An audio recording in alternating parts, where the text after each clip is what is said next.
everyone. We are continuing Indian Contribution to Science, Chapter 2, Astronomy in India. I have already uploaded part 1 of this chapter. If you have not seen it yet, you can watch it now.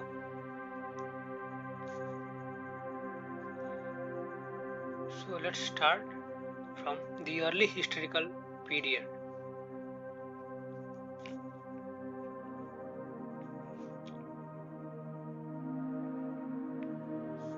So most of you have requested to speak in English.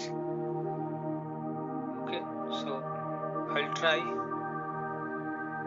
to use both the languages because some of the students belong to Bihar and Uttar Pradesh who can understand only in English, Hindi, sorry. So it's my duty to make all of you understand. So the second period extended from the 3rd century BCE to the 1st century CE and was marked by astronomical computation based on the risings and settings of planets, their revolutions, etc. So this line, it means the expansion or the timeline of second period is from 3rd century BCE to 1st century, and it is remarked by the astronomical computation. Means what? Means how planets rise, what are the time they are taking for their revolution. वो अपने revolution में rotation में कितना समय ले रहा है, कब वो राइज होते हैं, कब वो सेट होते हैं.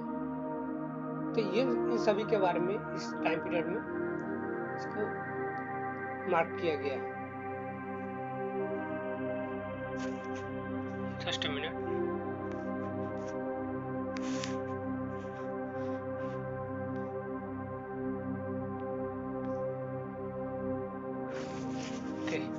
Jain astronomy had developed in this period based on a peculiar model of two sets of 27 nakshatras, 2 suns and 2 moons.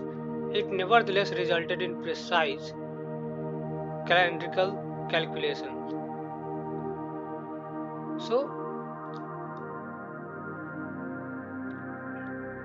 based on a peculiar model, a model was made which was 2 sets of 27 nakshatras and 2 suns and 2 moons. According to that, all those things were found, that how nakshatras and different planets rise, how much time do they take for their revolution. Okay.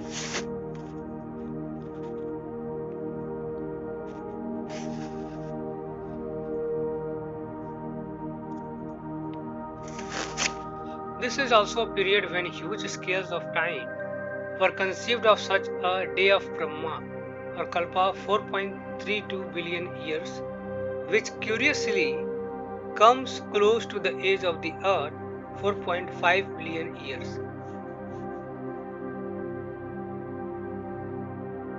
Okay, so this was period when a long time period was conceived. It means like the day of Brahma, which is also called Kalpa. It was about 4.32 billion years. Okay, and it is around the same as the age of the Earth, that is 4.5 billion years. Of course, there are much longer time scale to be found in Jain text and in the Purans. इसलिए Jain text और पुराण में अगर हम बात करते हैं तो लंबे लंबे समय काल को भी कंसीव किया जाता कि किसी चीज का एज कितना है, ये भी पता लगाया जाता है. ये भी पता लगाने के लिए सब कुछ व्यवस्था वहां पर किया गया था. While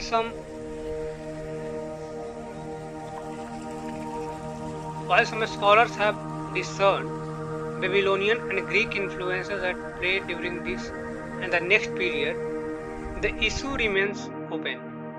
Nevertheless, such influences seem clear enough in the introduction of the 7-day week a few centuries BCE, late Vedic Indian divided a month only into two lunar fortnights of paksas, one light and one dark, and of the zodiac of 12 sign Rasi, first recorded in the Yavan Jatka 269 CE. So it was the time when different things were conceived. Like today, we are concerned about two different phases, different paksas like Shukla Paks, Krishna Paks. So all these things were conceived at that time which we are talking about. तो ये उसी समय का आज हम पक्ष की बात करते हैं। कृष्ण पक्ष, शुक्ल पक्ष, जो भी दो पक्ष को काटा गया, जो 7 दिन का एक सप्ताह होता है, ये सभी का इंट्रोडक्शन उसी टाइम पर।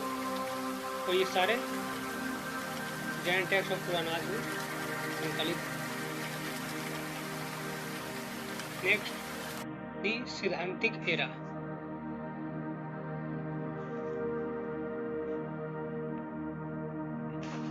There are many gaps in our knowledge after the above period and before the start of what has been called the golden age of Indian mathematics and astronomy. So there is a gap in our knowledge means what? The time we are talking about, after this time we could not find more such things, and till that time when it was called the golden time for Indian mathematics and astronomy. तो जब हमें mathematics और astronomy की जानकारी हुई, उस जानकारी से और अभी जिसके बारे में बात कर रहे हैं उसके बीच में काफ़ी एक नॉलेज का गैप हो गया, क्योंकि उस समय सैद्धांतिक एरा, यानी कि ये सैद्धांतिक एरा की बात कर रहे हैं। उससे पहले जब ये नक्षत्राज ये सब के बारे में चर्चा हो रही थी, उस टाइम के बाद ज़्यादातर चीज़ें हमें नहीं पता चल पाया, यानी उसके बाद हमें उतना चीज़ और नई चीज़ों का ज्ञान नहीं हुआ। इसलिए यहाँ पे नॉलेज गैप हुआ किस समय तक, जब तक कि मैथमेटिक्स और एस्ट्रोनॉमी को इंडियन का गोल्डन टाइम नहीं कहा गया। Beginning in the 5th century CE, this is the Siddhantic era when texts called Siddhantas were composed. So 5वीं शताब्दी, ठीक है, 5th century CE में, उसमें उसको सैद्धांतिक एरा कहा गया क्योंकि जो टेक्स्ट लिखे गए थे और उन टेक्स्ट का नाम क्या था, सिद्धांतास, इन्हें कंपोज किया गया था, इसलिए इनको क्या कहा गया, सिद्धांतिक एरा। क्या है, संस्कृत वर्ड मीनिंग प्रिंसिपल। तो सिद्धांत का मतलब क्या होता है, सिद्धांत एक संस्कृत वर्ड जिसका मतलब होता है प्रिंसिपल और कंक्लूजन। तो ये आपको ध्यान रखना, ये एमसीक्यू में पूछा जा सकता है। But which applies here to a collection of conclusion और अ ट्रीटीज। लेकिन ये जो है एक कलेक्शन ऑफ कंक्लूजन की बात करता है, एक ट्रीटाइज की बात करता है, ठीक है। ये सिद्धांत जो है ये कोई सिंगल सिद्धांत नहीं है, बल्कि एक कलेक्शन की बात हो रही है कि बहुत सारी जो बातें हैं उसका मूल क्या है, उसका जो मेन क्या बोलते हैं, जो मुख्य बात है वो क्या है। Their chief characteristics were the use of trigonometric methods and epicyclic models for the computation of planetary position। तो बहुत जो प्लैनेट का जो पोजीशन होता है अलग अलग, उसका मॉडल तैयार किया गया था उसमें, और उसका मेन कैरेक्टरिस्टिक जो है ट्रिग्नोमेट्रिक मेथड और एपिसाइक्लिक का है, ठीक है। और उसमें क्या किया जाता है, मॉडल बनाकर अलग अलग चीज़ों के बारे में जानकारी इकट्ठा, जैसे कि हम कोई भी चीज़ साइंस वगैरह पढ़ते हैं तो हम क्या करते हैं, उसका मॉडल बनाकर उसको पढ़ने में आसानी होता है। उसी तरह से जब कोई एक जानकारी प्राप्त होता था तो उसका मॉडल तैयार किया जाता था और उसी से और ज़्यादा जानकारी प्राप्त करने की कोशिश की जाती थी।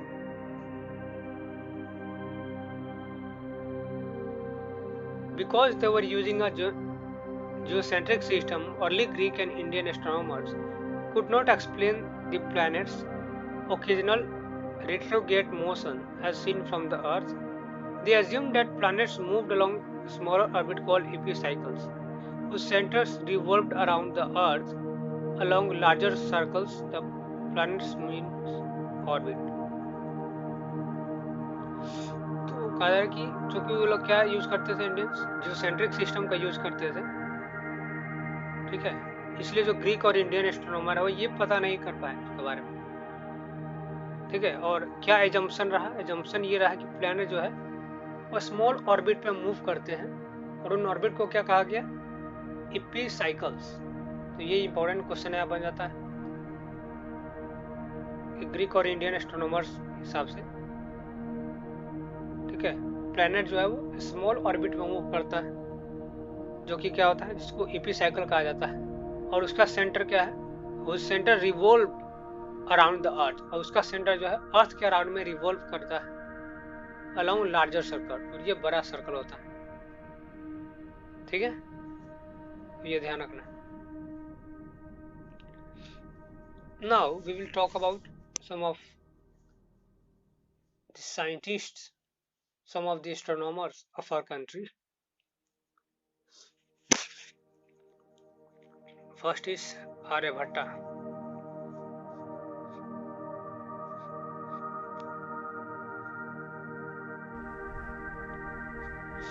Aryabhatta first born 476 CE, working near what is today Patna.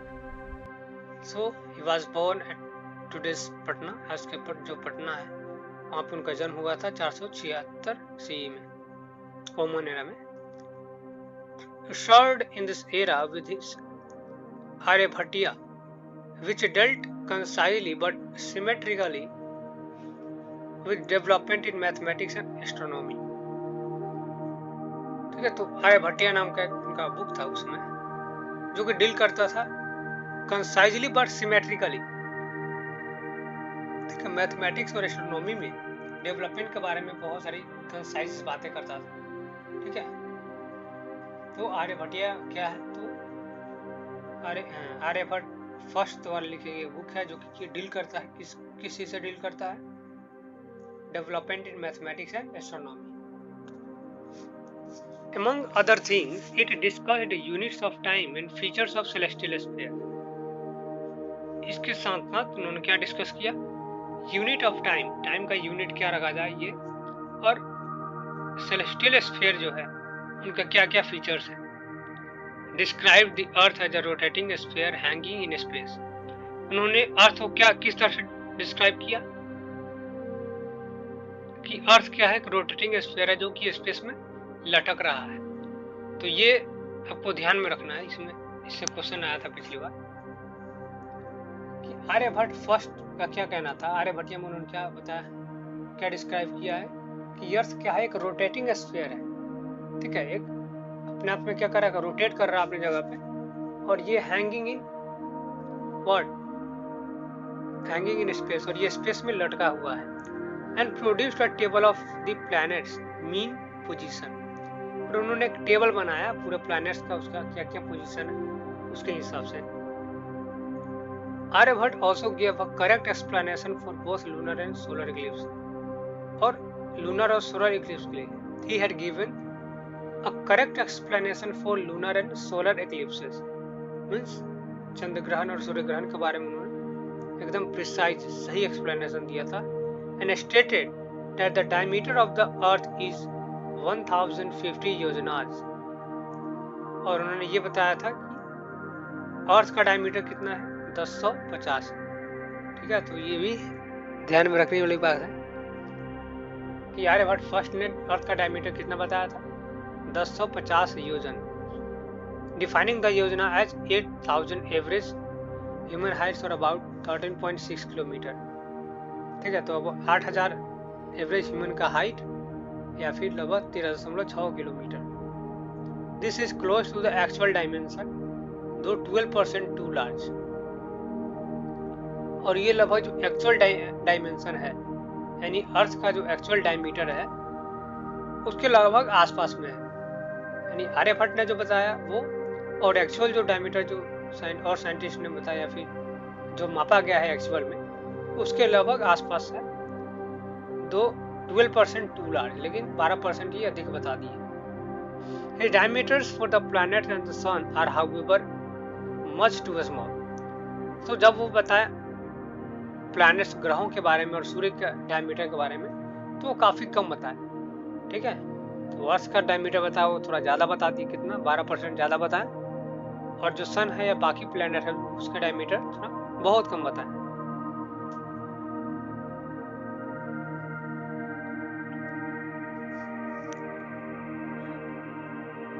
Many brilliant astronomers followed, dealing with issue of coordinate system, time measurement and division, mean and true position of celestial bodies and eclipses। तो उनके बाद बहुत सारे अलग दूसरे astronomers भी आए और वो कुछ इशू के साथ डील कर रहे थे, जैसे कोऑर्डिनेट सिस्टम है ना, जैसे कोऑर्डिनेट ज्योमेट्री पढ़ते हैं तो पोजीशन का पता लगाने के लिए, तो वो है टाइम मेजरमेंट, टाइम का कैसे मेजर किया जाए, उसका डिवीजन कैसे किया जाए, उसका मीन कैसे निकाले, और सेलेस्टियल बॉडीज का सही पोजीशन कैसे पता करें। ये सब कुछ इश्यूज थे जिन पे और आगे आने वाले एस्ट्रोनॉमर्स ने रिसर्च किया।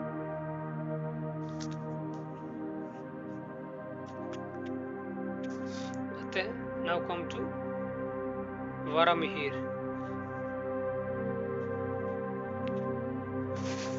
Varamihir, Aryabhat's contemporary, composed in 505 CE a collection of 5 astronomical texts prevalent during his time. One of the 5 texts, the Surya Siddhant, was received later and became a fundamental text of Indian astronomy. तो वरामिहिर जो कि आर्यभट्ट के contemporary थे, contemporary का मतलब होता है उनके समकालीन, यानी अभी हम हैं और आप हैं, हम दोनों क्या है, कंटेम्पररी है। ठीक है, तो वरामिहिर आर्यभट्ट के कंटेम्पररी से उन्होंने 505 सीई में एक कलेक्शन तैयार किया 5 एस्ट्रोनॉमिकल टेक्स्ट का। ठीक है, तो 5 एस्ट्रोनॉमी से रिलेटेड टेक्स्ट एंड बुक्स लिखे थे उनका, एक कंपोजिशन, एक कलेक्शन तैयार किया that prevalent during his time. One of the 5 text, और 5 में से एक जो टेक्स्ट है उसका नाम क्या था, सूर्य सिद्धांत। सवाल बनता था सूर्य सिद्धांत कौन सा टेक्स्ट है, किसने लिखा। ठीक है, तो ये एस्ट्रोनॉमिकल टेक्स्ट है, वरामिहिर के द्वारा इसको कंपोज किया गया था। Was revised later and became a fundamental text of Indian astronomy. और ये इंडियन एस्ट्रोनॉमी के एकदम फंडामेंटल, एक मौलिक एक टेक्स्ट बन गया जहाँ से हर चीज का पता, जैसे कि कोई भी चीज को हम पता करते हैं, जैसे मानते हैं मैथ्स पढ़ते हैं, तो मैथ्स का फंडामेंटल क्या है, जैसे हम जोड़ घटाव से शुरू करते हैं, जोड़ घटाव गुना भाग, ये सब फंडामेंटल, इसका हर जगह यूज होता है। उसी तरह से सूर्य सिद्धांत जो बुक था, जो एस्ट्रोनॉमिकल टेक्स्ट था, वो एक फंडामेंटल टेक्स्ट साबित हुआ। Two others expounded the principles of Greek astronomy।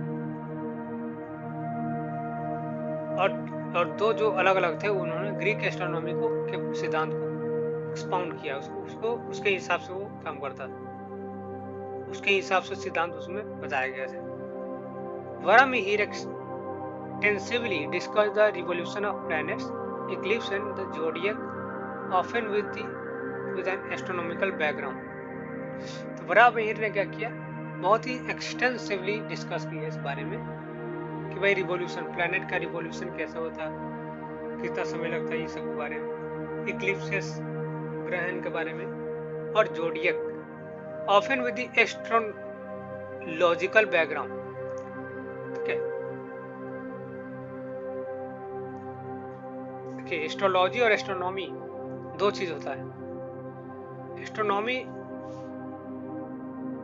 और एस्ट्रोलॉजी, एस्ट्रोलॉजी जब हम कोई चीज के बारे में अध्ययन करके, स्टडी करके तब करते हैं तो एस्ट्रोलॉजी होता है, और जब हम ऐसे ही पता लगाते हैं अपने सिद्धांत के आधार पे तो वो एस्ट्रोनॉमी होता है।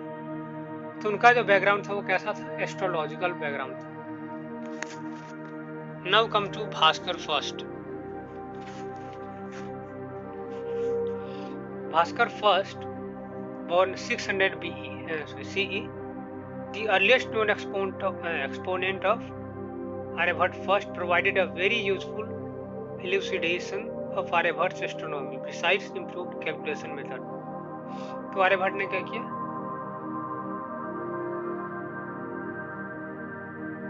तो सबसे पहले अरे ये जो भास्कर फर्स्ट जो है, ये आर्यभट्ट के एक्सपोनेंट बहुत ही सबसे पहले ही जानते थे, और इन्होंने बहुत ही यूजफुल एलुसिडेशन प्राप्त किया, यानी कि आर्यभट्ट के जो एस्ट्रोनॉमी से रिलेटेड जो भी सिद्धांत थे वो इन्होंने स्टडी किया, और इसके अलावा उन्होंने कैलकुलेशन मेथड को भी काफ़ी इम्प्रूव किया। यानी कैलकुलेशन मेथड पहले ही था लेकिन उसको काफ़ी इम्प्रूव किया किसने? भास्कर फर्स्ट ने। कब जन्म हुआ था इनका? 600 कॉमन एरा। ये देख सकते हैं मैन्युस्क्रिप्ट ऑफ पैसेज ऑफ ब्रह्मसुप्त सिद्धांत। ये मैन्युस्क्रिप्ट जो हाथों से लिखा गया था वो।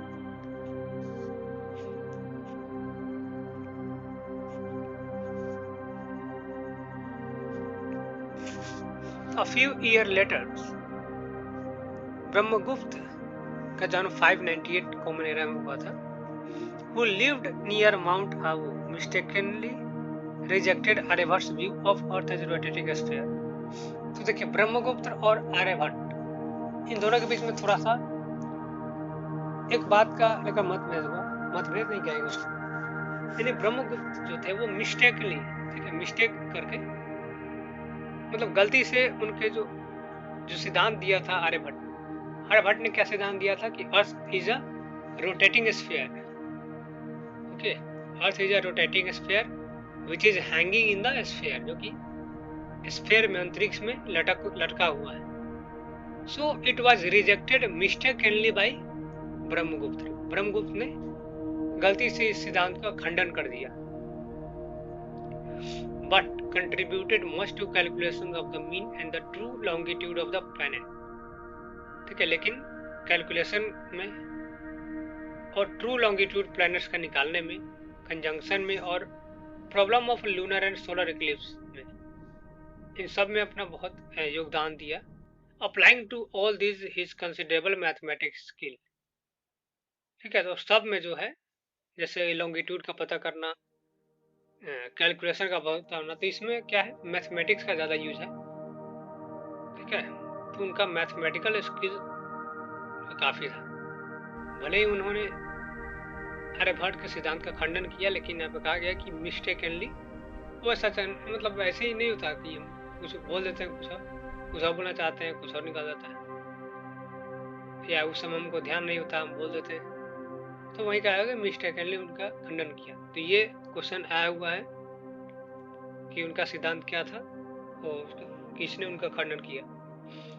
तो आप ध्यान में रखिए कि आर्यभट्ट का सिद्धांत क्या था कि earth is a rotating sphere. Earth एक रोटेट करने वाला स्फीयर है, गोला है, जो कि अंतरिक्ष में लटका हुआ है, और इसका खंडन किसने किया? ब्रह्मगुप्त ने।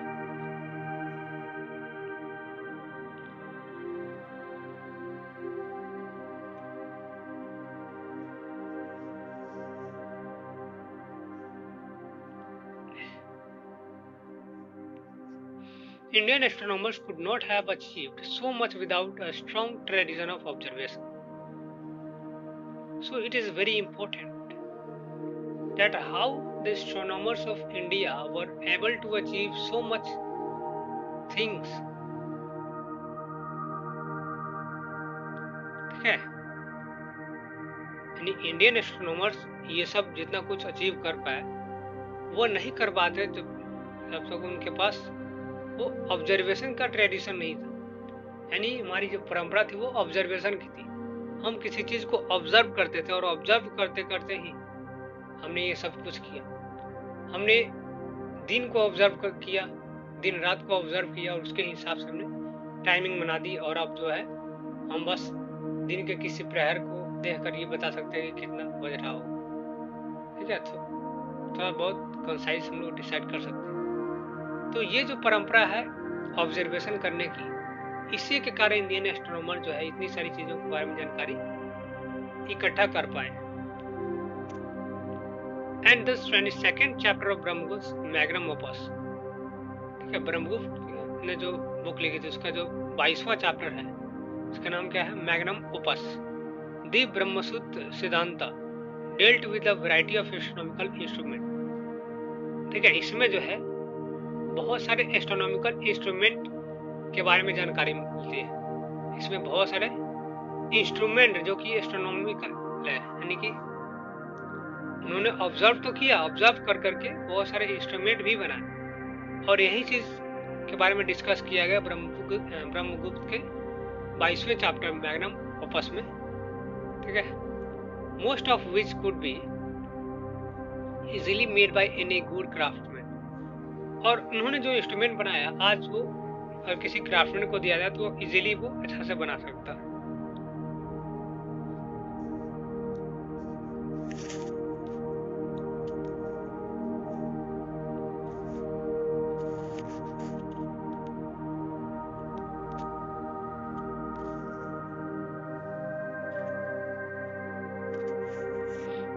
Among them, a water clock, घटी यात्रा,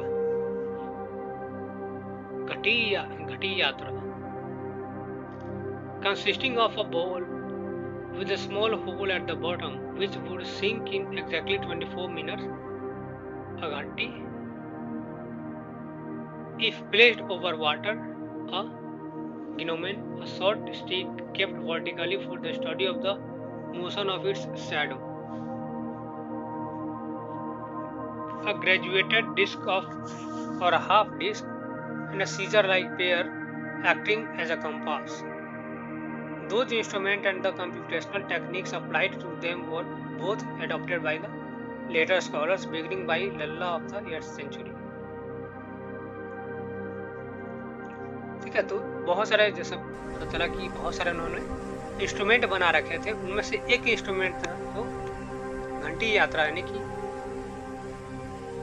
घाटी यंत्र, नहीं वाटर क्लॉक के बनाए हुए थे, क्योंकि इसमें क्या था, एक बॉल, एक कटोरा टाइप का था, और जिसमें होल किया गया था, उसके नीचे एक छिद्र किया गया था बॉटम में, और उसमें क्या कर जो कि एग्जैक्टली 24 मिनट में, ठीक है, एक घाटी है, यानी कि 24 मिनट में वो डूब जाता था। यानी नीचे जैसे अब कोई गिलास लेते, कटोरा आप ही लेंगे तो उसके नीचे अगर बॉटम में छेद कर देते हैं और उसको पानी पे रख देते हैं तो नीचे से पानी जो है ऊपर आता है, और धीरे धीरे जैसे जैसे वाटर का जो कंटेंट उसमें बढ़ जाता है तो धीरे धीरे वो डूबने लगता है। तो कितना मिनट में, एग्जैक्टली 24 मिनट में वो डूब जाता था। तो पता चल जाता था कि 24 मिनट हो गए। तो इस तरह से वो समय का निर्धारण कर देते।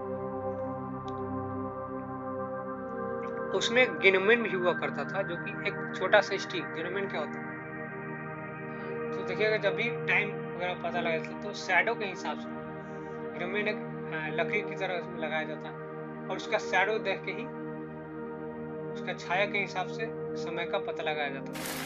तो उस तरह के भी सिस्टम यहाँ पे लगाए गए। और ये जो भी टेक्निक्स थे, ये जो भी इंस्ट्रूमेंट उसमें लोग बनाए थे, इंडियन एस्ट्रोनॉमर्स ने बनाए थे, आगे चल के बहुत सारे आगे आने वाले एस्ट्रोनॉमर्स ने यूज किया। और इसकी शुरुआत जो हुई वो लल्ला से हुई, जो कि 8वीं शताब्दी के 8th सेंचुरी के थे।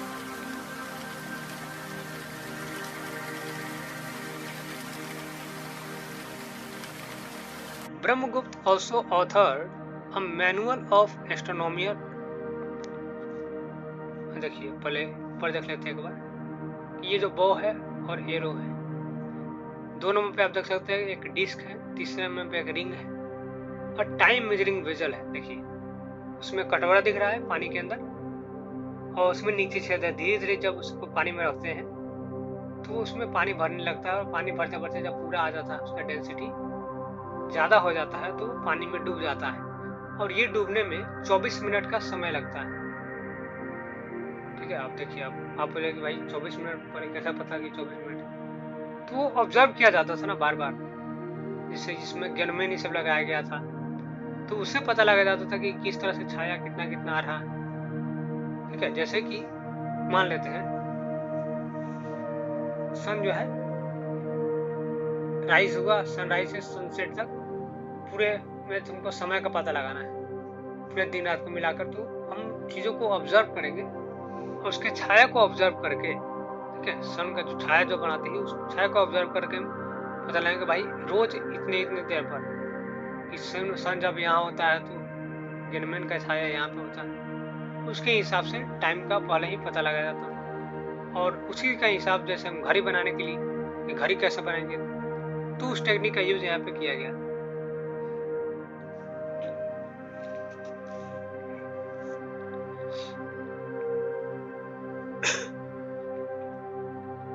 आते हैं Brahmagupta also author a manual of astronomical calculations which remained popular for centuries, as testified by Al-Biruni, the Persian savant who came to India in the 11th century as part of Muhammad of Ghaznavi's entourage। ठीक है, तो ब्रह्मगुप्त जो उन्होंने एक manual astronomical calculation बनाया था, यानी हाथ से बनाने वाला, विच रिमेन पॉपुलर, जो कि शताब्दियों तक आगे चल के पॉपुलर रहा, यानी कि हाथ से कुछ ऐसा बनाया जो जिससे कि कैलकुलेशन किया जाता था एक ऐसा इंस्ट्रूमेंट एस्ट्रोनॉमिकल। ठीक है, और वो शताब्दियों तक वो पॉपुलर रहा क्योंकि उसको टेस्ट किया गया था अल-बिरूनी के द्वारा। अल-बिरूनी के बारे में जानते हैं कि महमूद गजनवी के टाइम पीरियड में 11वीं शताब्दी में भारत आया हुआ था। ठीक है, Al-Biruni was deeply interested in Indian astronomical techniques, wrote about them at length and translated text by Varamihir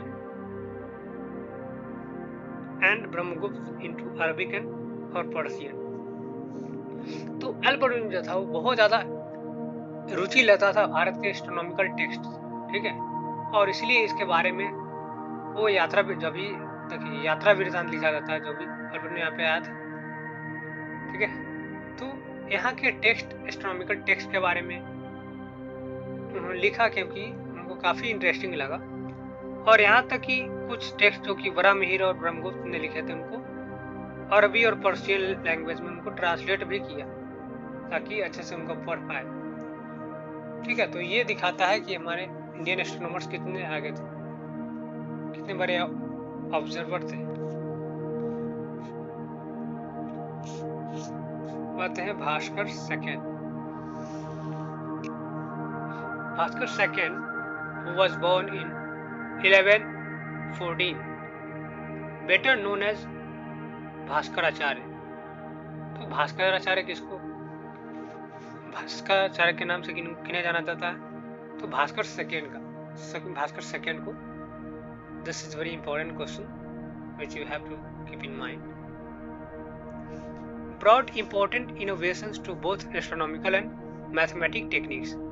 तो एस्ट्रोनॉमिकल क्षेत्र में भी और मैथमेटिक्स में भी बहुत अलग अलग डिफरेंट टाइप्स के इनोवेशंस किए, अलग अलग टेक्निक्स लेकर आए, discussing in particular the mean and true positions of planet.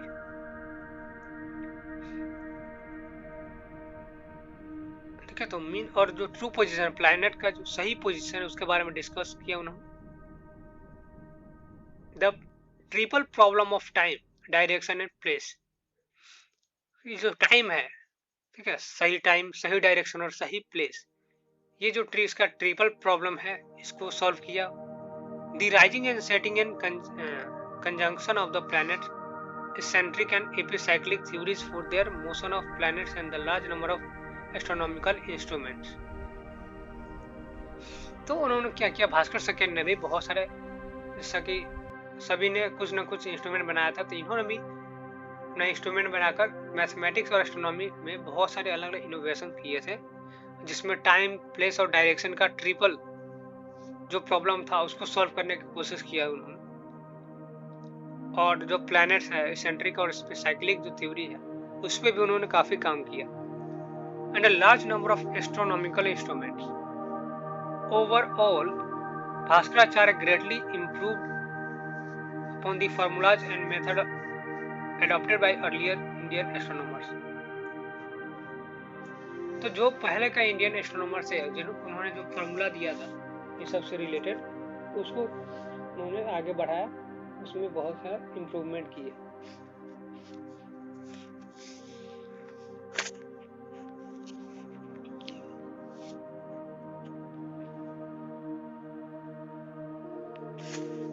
During those centuries, Astronomy's interface with the general public was mostly through calendars and panchangs, almanac, and the prediction of eclipse, which had great religious and social significance. तो उन दिनों अगर हम बाकी लोगों की बात करें उन्हें छोड़ के, तो एस्ट्रोनॉमी का जो इंटरफेस है यानी जनरल पब्लिक में बहुत ज़्यादा सिग्निफिकेंट रखता था, क्योंकि इन्हीं के माध्यम से इंडियन एस्ट्रोनॉमर्स जो कुछ भी बताते थे उन्हीं के माध्यम से वो ये ग्रहण वगैरह, पंचांग, कैलेंडर, इन सभी चीज़ों का और एक्लिप्स का प्रेडिक्शन करते थे इसी के माध्यम से। और जो भी रिलीजियस ये वर्क होता था वो नक्षत्रों के माध्यम से, ठीक है, उनके पोजीशन वगैरह के माध्यम से, जैसे आज होता है ना ग्रहण लगता है तो डिफरेंट पोजीशन के हिसाब से हम लोग अपने राशि रखते हैं। तो ये कैलेंडर ये सब का जो काम था वो इंडियन एस्ट्रोनॉमर्स पे डिपेंड करता था और उस समय लोग इस पे काम करते थे।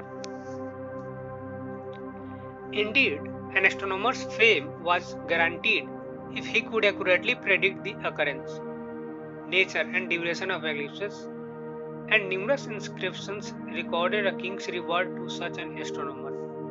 और ये सच बात है कि भाई अगर कोई एस्ट्रोनॉमर कोई चीज़ के बारे में सच्ची जानकारी दे देता है, एक प्रिसाइज जानकारी देता है, जैसे कि मानते सूर्य ग्रहण की बात है, बोल दिया कि हाँ भाई 2 घंटा रहने वाला है, अगर 2 घंटे रह गया तो लोगों को विश्वास हो जाएगा कि भाई ये सही प्रेडिक्शन किया है। तो ऐसे एस्ट्रोनॉमर को राजा भी रिवार्ड करते थे उस समय, ठीक है।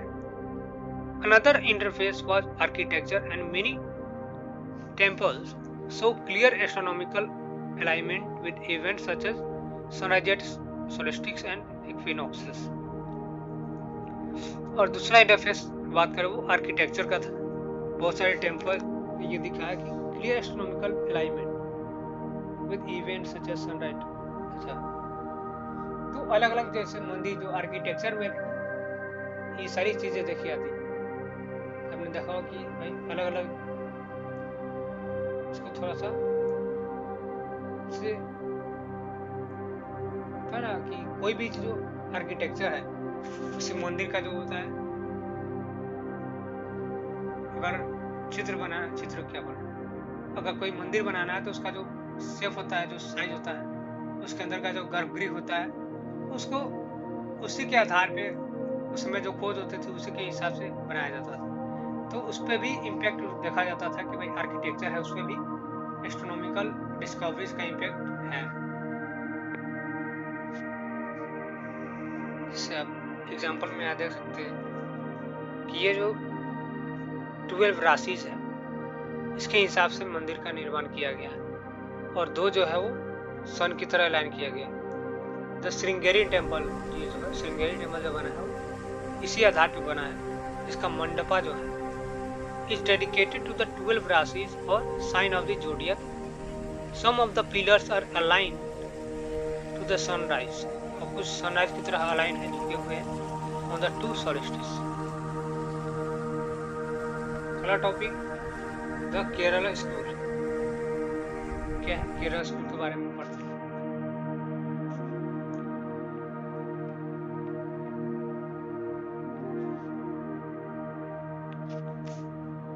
The widespread belief that there was virtually no progress in Indian astronomy and mathematics after Bhaskar II is based on a general ignorance of the intense development that took place in the southern state of Kerala.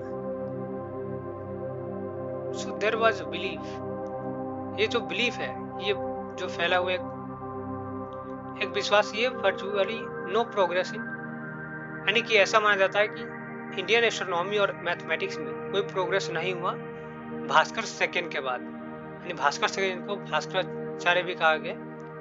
तो इनके बाद में कहा जाता है कि एक belief एक आ गया है कि भास्कर सेकेंड के बाद में एस्ट्रोनॉमी और मैथमेटिक्स में कोई भी प्रोग्रेस देखने को नहीं मिला। ये जो है जनरल इग्नोरेंस पर आधारित है और उसमें बहुत सारे केरल में, सदर्न स्टेट यानी कि जो केरल है उसमें बहुत सारे डेवलपमेंट हुए, ठीक है। The so called Kerala school of astronomy and mathematics flourished there from 14th to 17th century when network of knowledge transmission in North India were severely disrupted in the wake of repeated invasions. अब देखिए यहाँ समझने वाली चीज है, इसमें एक belief जो फैली थी कि भास्कर सेकंड के बाद में एस्ट्रोनॉमी और मैथमेटिक्स में कोई भी डेवलपमेंट, कोई प्रोग्रेस नहीं मिली। लेकिन ये क्यों नहीं मिली, ये कारण कोई नहीं जानता। और ऐसा नहीं कि प्रोग्रेस नहीं मिली, उसी टाइम पे साउथ में, जो कि केरला स्कूल है, उसका पूरा नाम है Kerala school of astronomy and mathematics, वो काफ़ी फ्लरिश कर रहा था। उसमें बहुत सारे नॉलेज का ट्रांसमिशन हो रहा था। और उस समय नॉर्थ इंडिया में क्यों नहीं हो पाया, इसका कारण ये है कि लगातार वहाँ पे इन्वेजन्स, लगातार आक्रमण हो रहे थे। देख सकते हैं आपकी 14वीं से 17वीं के बीच में लगातार आक्रमण का दौर चल रहा था, ठीक है। और इसी कारण नॉर्थ इंडिया में उतना डेवलपमेंट नहीं देखा गया, साउथ में देखा गया। और इसलिए ये जो बिलीफ है वो पूरी तरह सही नहीं है, ठीक।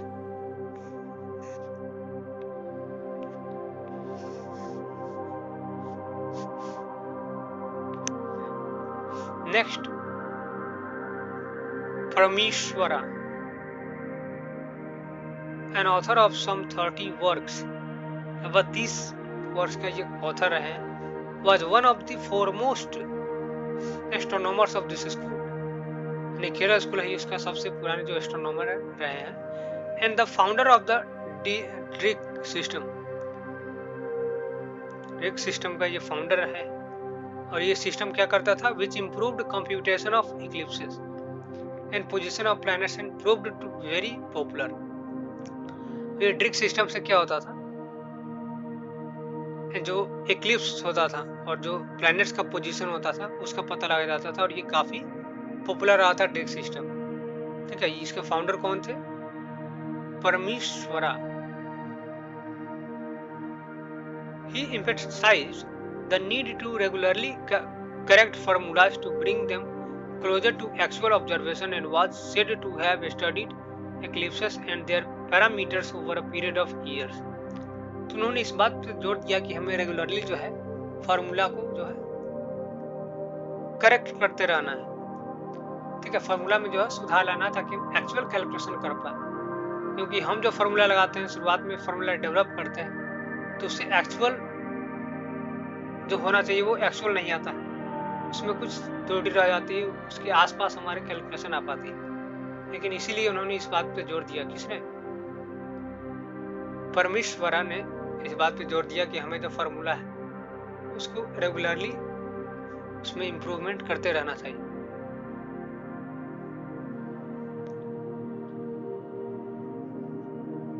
और ऐसा कहा जाता कि उन्होंने एक्लिप्स और उनके पैरामीटर्स का कई सालों तक उन्होंने स्टडी किया। He was followed by Nilakantha Somayaji, ठीक है। तो नीलकंठ सोमैया जी की उनके फॉलोअर है, यानी कि उनके बाद में ये आए, who in his landmark Tantra Sangraha carried out a major revision of the older Indian planetary model for the inferior planets।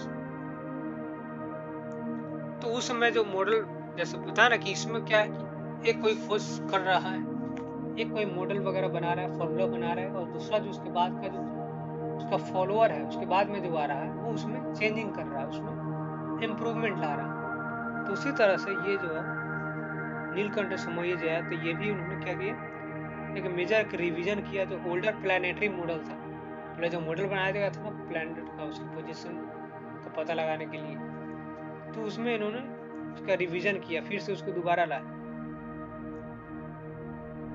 Budh, Mercury and Shukra, Venus, and describing them along with Mangal और कुजा यानी मार्स, बृहस्पति और Guru Jupiter, and the sun is Saturn as moving in eccentric orbit around the sun. उन्होंने revise किया जो model बनाया गया था और जिस तरह का ऑर्बिट बनाया था कि ऐसे ऑर्बिट में ये मूव करता है, उन्होंने रिवाइज करके नई बात निकाली, नया कंक्लूजन दिया। क्या कंक्लूजन दिया कि ये जितने भी ग्रह है, कौन कौन सा, तो ये जितने भी प्लैनेट्स के नाम दिए गए हैं, जैसे Budh, Mercury, Venus, Mars, Jupiter, Saturn, ये सभी इसेंट्रिक ऑर्बिट में मूव करते हैं। इसेंट्रिक क्या होता है, रुकिए मैं कोशिश करता हूँ।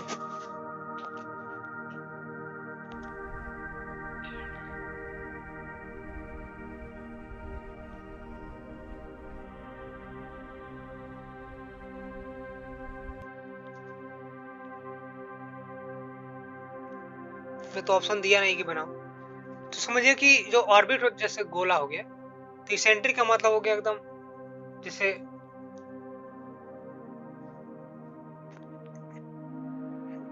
जस्ट अ मिनट,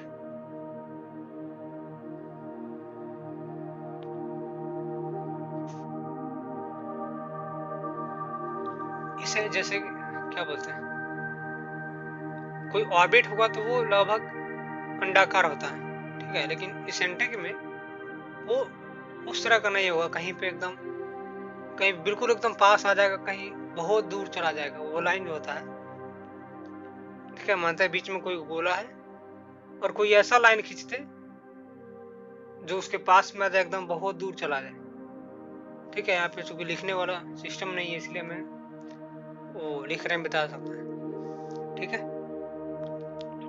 उम्मीद है कि आप समझ रहे होंगे। तो उसका विपरीत आप समझ सकते हैं कि जो ऑर्बिट होता है, ऑर्बिट के विपरीत इसेंट्रिक होता है line.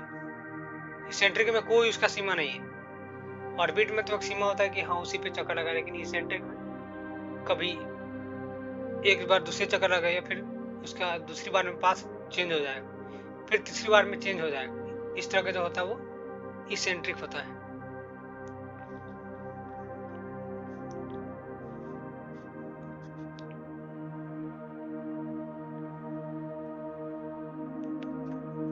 This achievement of Kerala School of Astronomy is truly remarkable in the light of the fact that Nilakant preceded Copernicus,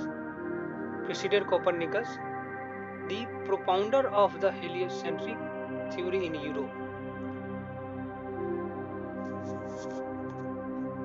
देखिए, और ये जो अचीवमेंट है जो केरला स्कूल जो सदर्न इंडिया का, तो केरला स्कूल ऑफ एस्ट्रोनॉमी की जो अचीवमेंट है वो काफी रिमार्केबल है, क्योंकि जो कोपरनिकस थे वो प्रोपाउंडर माने जाते हैं कि सबसे आगे उन्होंने हेलियोसेंट्रिक चीज की, हेलियोसेंट्रिक जो थ्योरी है, यानी कि जो ब्रह्मांड से रिलेटेड जो थ्योरी है, उस यूरोप में सबसे वो आगे थे। तो ये भारत में भी केरल स्कूल ऑफ एस्ट्रोनॉमी ने इसको काफी आगे बढ़ाया। उन्होंने जो अचीवमेंट ये प्राप्त किया, सबका अलग अलग इसेंट्रिक ऑर्बिट के बारे में पता लगाने के लिए, ये अचीवमेंट काफी रिमार्केबल रहा है। अदर पोस्ट सैद्धांतिक डेवलपमेंट, अब सैद्धांतिक एरा जो समाप्त होगा उसके बाद में क्या क्या डेवलपमेंट होगा उसके बारे में।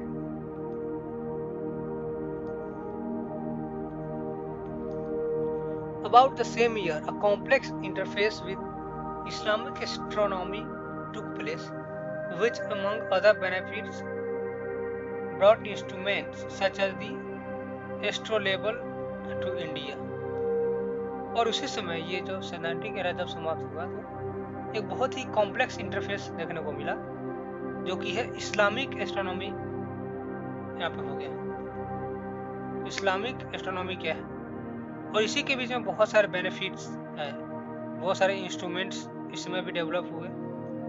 द फेमस एंड मैसिव यंत्र मंत्र और Jantar Mantar observations built in the early 18th century by Maharaja of Jaipur, Sawai Jai Singh, represent a convergence between India, Arabic and European astronomy।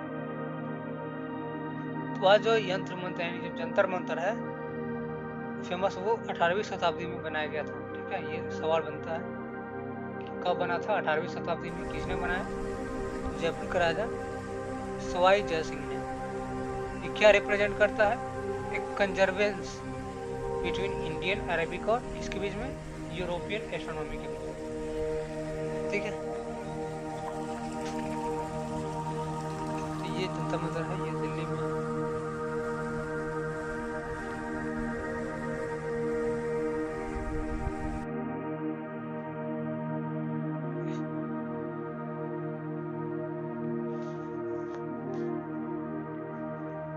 In general way, Indian astronomers were more interested in efficient method of computation than in theoretical models। अच्छा, तो generally Indian astronomer के अगर हम बात करें तो theoretical चीज़ों पे ज़्यादा बिलीव नहीं करते थे, यानी उससे ज़्यादा वो एफिशिएंट मेथड लगाने में, किसी तरीके से, ठीक है, किसी इंस्ट्रूमेंट वगैरह के माध्यम से उस बारे में पता लगाने के लिए, उस बारे में रिसर्च करने में ज़्यादा इंटरेस्ट रखते थे, ठीक है, बजाय कि थियोरेटिकल मॉडल बनाया जाए। Some of the techniques used to calculate planetary positions and eclipses yielded remarkably precise results, and impressed by their speed, European astronomers such as Lee Gentile, a French savant, who stayed in Puducherry for 2 years to observe a solar transit of Venus in June 1769. ये क्या है?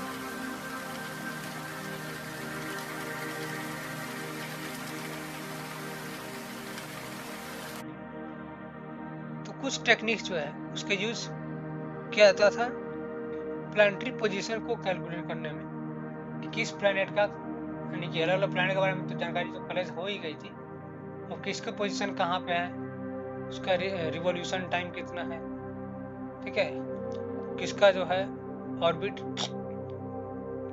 किसका कक्ष है वो orbital है, किसका eccentric circle है, ये सब के बारे में। And eclipses yielded remarkably precise result, और काफी बढ़िया उन्हें रिजल्ट मिला। And impressed by their speed, European astronomers such as Galilei, a French savant who stayed in Puducherry for 2 years to observe the transit of Venus in 1920, तो उन्होंने क्या किया, उन्हें काफी बेहतर रिजल्ट मिलने लगा, ठीक है, ये अलग अलग इंस्ट्रूमेंट का यूज करके प्लैनेट्स की पोजीशन, रिवॉल्यूशन टाइम वगैरह का पता लगाने के लिए काफ़ी उनको प्रिसाइज रिजल्ट मिला, और साथ ही उनकी स्पीड को भी लेकर, उनकी स्पीड कितनी है, किस स्पीड से वो भ्रमण करते हैं, इसे यूरोपियन इंस्ट्रूमेंट जैसे कि ले जेंटिल, ये कौन थे, एक फ्रेंच सेवन थे, और कहाँ आए थे, पुडुचेरी में आए थे, और 2 साल रहे हैं यहाँ पे, आकर 2 साल रहे थे, किस लिए, एक सोलर ट्रांजिट को देखने के लिए, वीनस का सोलर ट्रांजिट देखने के लिए जून 1769 में आए थे। तो एक फैक्चुअल क्वेश्चन यहाँ बन सकता है कि ले जेंटल कौन थे, तो फ्रेंच सेवन थे, कहाँ आए थे, पुडुचेरी में आए थे, क्या करने के लिए, एक सोलर ट्रांजिट, वीनस का सोलर ट्रांजिट ऑब्जर्व करने के लिए, कब, जून 1769 में। तो इतना डीप क्वेश्चन नहीं बन सकता, लेकिन फिर भी एक बार ध्यान में रहना चाहिए, ऐसा नहीं कि आप समझा।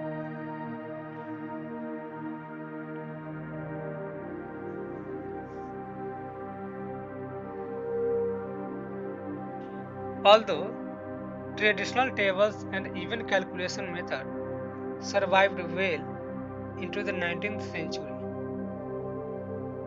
witness the case of the Odia astronomer Samant Chandrasekhar Simha, who was completely insulated from European astronomy and authored in 1869 a voluminous Siddhant.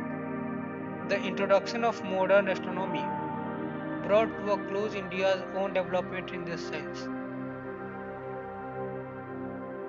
कि अगर हम बात करें तो ट्रेडिशनल टेबल्स हुआ करते थे, ठीक, और जो कैलकुलेशन मेथड हुआ करता था, जैसे कोई फार्मूला इजाद कर दिया, उसी को आगे चल के इम्प्रूवमेंट किया गया, उसी तरह कोई मॉडल बना दिया गया कि जो भी एस्ट्रोनॉमर है उनको भी क्या किया, फिर से फॉर्मुलेट किया।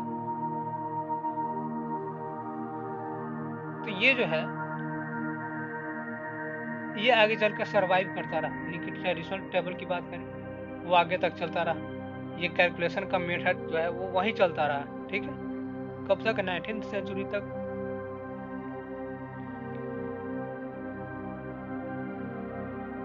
एंड और उसमें the introduction of modern astronomy brought to India's close own development in this science.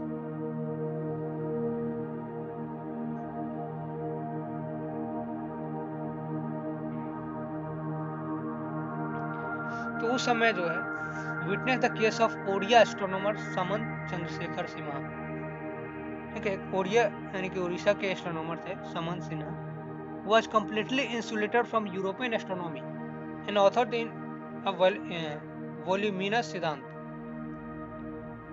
तो यूरोपियन एस्ट्रोनॉमी जो था उससे वो पूरी तरह से इंसुलेटेड थे, उससे हो सकते हैं कई इफेक्ट था उनके ऊपर, लेकिन बाद में इंडिया ने इस फील्ड में, ठीक है, इसमें अपना डेवलपमेंट स्वयं किया, ठीक है।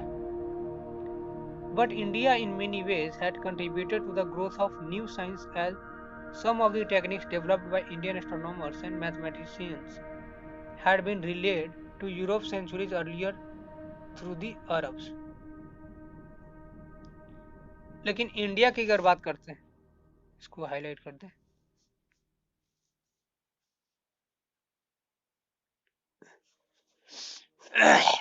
लेकिन अगर इंडिया की हम बात करें तो इंडिया ने तो अपना कंट्रीब्यूशन दिया न्यू साइंस के ग्रोथ के लिए, क्योंकि उनमें से कुछ जो टेक्निक्स जो डेवलप किए गए थे इंडियन एस्ट्रोनॉमर्स के द्वारा और मैथमेटिशियन के द्वारा, वो यूरोप में पहुंच चुकी थी अरब के माध्यम से, अरब वासियों के माध्यम से।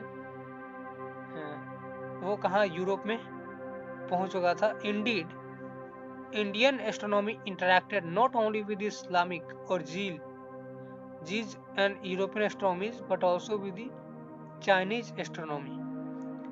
अगर सच्चाई ये है कि इंडियन एस्ट्रोनॉमी जो था उसने न केवल जीज यानी इस्लामिक को जीज कहा गया, इस्लामिक के साथ और यूरोपियन एस्ट्रोनॉमी के साथ, बल्कि चाइनीज एस्ट्रोनॉमी के साथ भी इंटरैक्ट किया, ठीक है। तो ये केवल अपने ही देश में सीमित नहीं रहे, बल्कि चाइना में, इस्लामिक में, ठीक है, यूरोपियन एस्ट्रोनॉमी से भी इंटरेक्शन वो करते रहे। In complex interplays that invariably enriched both players, और इसे दोनों को ही लाभ मिला, ठीक है, इस इंटरेक्शन से। यानी कि नहीं होता कि कोई मुद्दा है उसमें एक दिमाग काम नहीं करता, कोई आपस में डिस्कशन से वो चीज सॉल्व हो जाता है, तो इससे दोनों को ही लाभ। तो यहाँ पे जो है चैप्टर 2 समाप्त होता है। ओके,